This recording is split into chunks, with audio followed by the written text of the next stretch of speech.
Hi everyone and good day sir.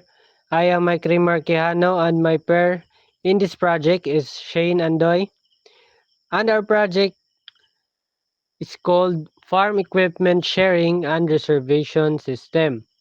This app is designed to help farmers, administrators, and LGU agriculture staff manage farm equipment reservations. Farmers can register, log in, view available equipment, reserve equipment, check the reservations, and report damaged equipment.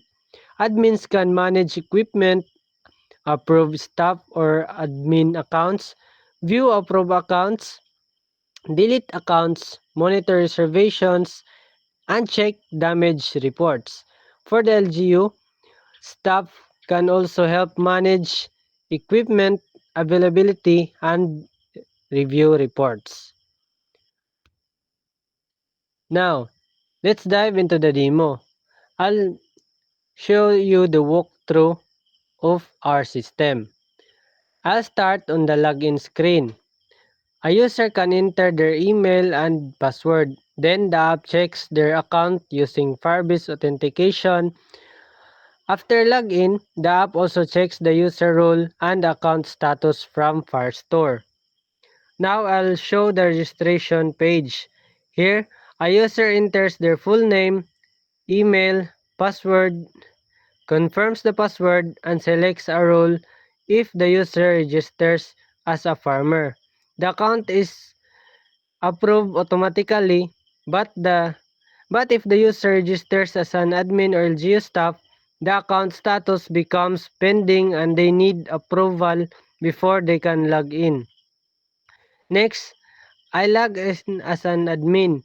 This is the admin dashboard.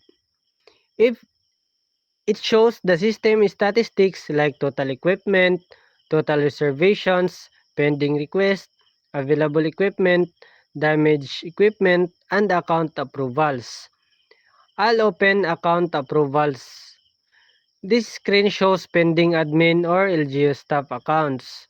So makita na to diri ang ato ang gitry og create nga account gay na. The admin can approve or reject each account. When an account is approved, its status in Firestore changes from pending to approved.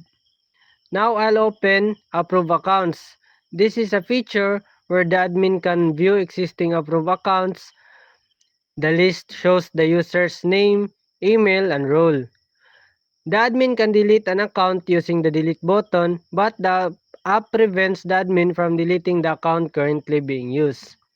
Next, I'll show equipment inventory.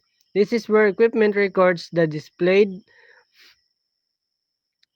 The app stores equipment details such as name, category, description, condition, availability, status, location, owner, and image path. For farmers, the dashboard is different. A farmer can view available equipment, reserve equipment, view the reservations, and report damaged equipment. The reservation form allows the farmer to choose equipment and submit a reservation request. The damage report form allows them to report equipment problems. For LGU staff, the dashboard focuses on equipment monitoring. The staff can view equipment statistics, update availability, and review damage reports. Now I'll explain the code. The app starts in main.dart, where the Firebase is initialized using the Firebase options file. After Firebase loads, the app opens the login screen. The user model is in library folder, then models, and in user.dart. This class stores the user's UID, name, email role, password, and account status.